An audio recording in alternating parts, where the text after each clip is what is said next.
नमस्कार मित्रों।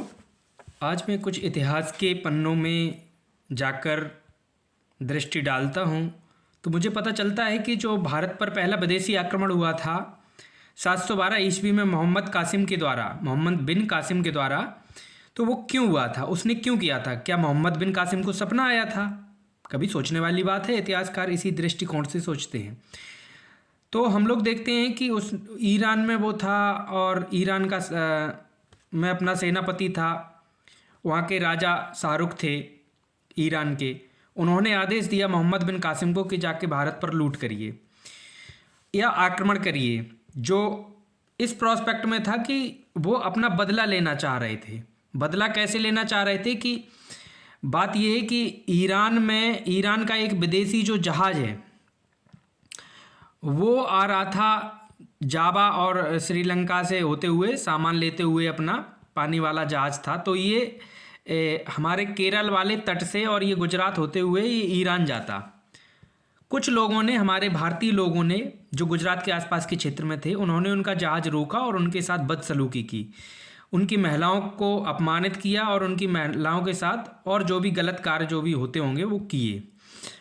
उसी का बदला लेने के प्रोस्पेक्ट से जो ईरान के शासक थे शाहरुख ने मोहम्मद बिन अपने सेनापति को आदेश दिया कि जाके भारत पर आक्रमण करो और बदला लो इस चीज़ का।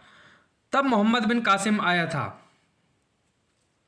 याद रहे, तब मोहम्मद बिन कासिम आया था भारत पर आक्रमण करने, ऐसे नहीं आया था। तो उसने सबसे पहले गुजरात के ही क्षेत्र में युद्ध किया था। किससे? जो देवल, गुजरात के आसपास एक क्षेत्र पड़ता है देवल के राजा दाहिर से। तब उसने राजा दाहिर को हराया था जाके, और फिर हालांकि लौट गया था। तो वो ये प्रोस्पेक्ट है, मतलब बेवजह हम लोगों ने ही उंगली की थी और इसीलिए।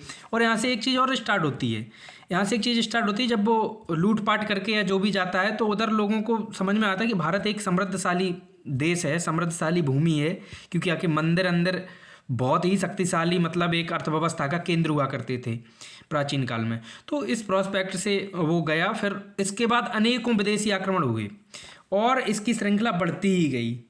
यहाँ मतलब बाबर, अकबर और ये मुग़ल काल तक ये बराबर आक्रांता आते ही रहे। फिर अचानक से क्यों आते ही रहे, मतलब एक कॉन्सेप्ट बन गया था परत दर परत कि एक जब 712 ईस्वी में हमने उंगली की थी, कोई दिक्कत वाली बात नहीं थी। पहले वैसे हम लोग आराम से रह रहे थे यहाँ पे, लेकिन उंगली हम लोगों ने की, तब उन्होंने वो स्वाद चखा, यहाँ का धन दौलत का स्वाद चखा, तो उनकी आंखें अंधी हो गई। क्योंकि उतना उस समय मिडिल ईस्ट समृद्धशाली नहीं था, हमारा भारत बहुत समृद्धशाली था। क्योंकि यहाँ पे काली मिर्च, जिसे हम काला सोना कहते थे, इसके ये विदेशों में जाता था, यूरोप जाता था, जितने भी वेस्टर्न कंट्री हों उनमें पूरा जाता था।